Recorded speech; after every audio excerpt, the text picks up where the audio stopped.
د دې حافظانو صاحبانو لپاره د دوو کونو سردار حضرت رسول الله صلی الله علیه وسلم مبارک فرمایي فمن اکرمهم فقد اکرمنی. کم سره چې د حافظ قرآن عزت کو عزت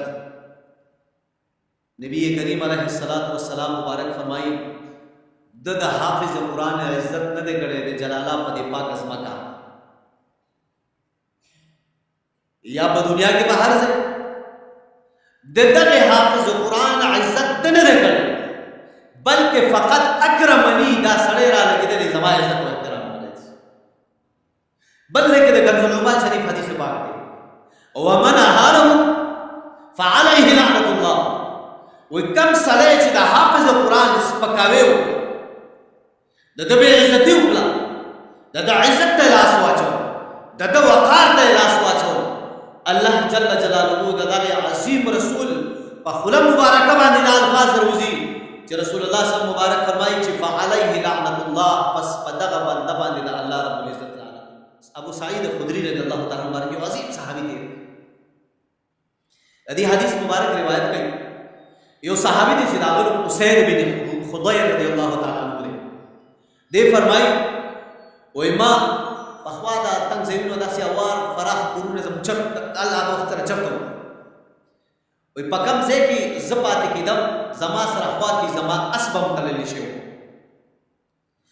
او دغه اس خوا کې زما زوی یحیی رضی الله تعالی عنہ هم را سره ناس معصوم بچي. وای ما د الله رب العزت د کلام الهی تلاوت شروع کړ. چې کله ما دا تلاوت شروع کړ زما دا اس په ټوپونه شو. ما تلاوت بیا وکړ اس بیا په تلاوت شو بیا مې په تلاوت باندې شروع شو بیا دا اس مسته باندې راغی بیا مې تلاوت ودرو بیا سودره پدریم کرن باندې بیا په تلاوت باندې شروع شو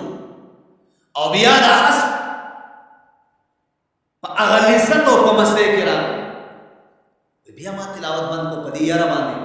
اسینه چې دې په مسته راشي زما په دې بچی باندې بچا کې دې را نه مونږ شي سار الله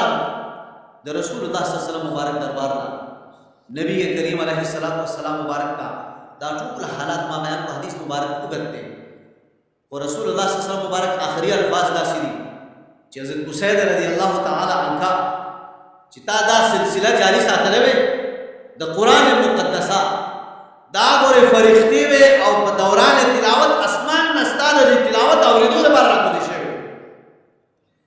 کتا دا سلسله د تلاوت جاری ساتلې وي تر سال پورې دا فرښتې تلینا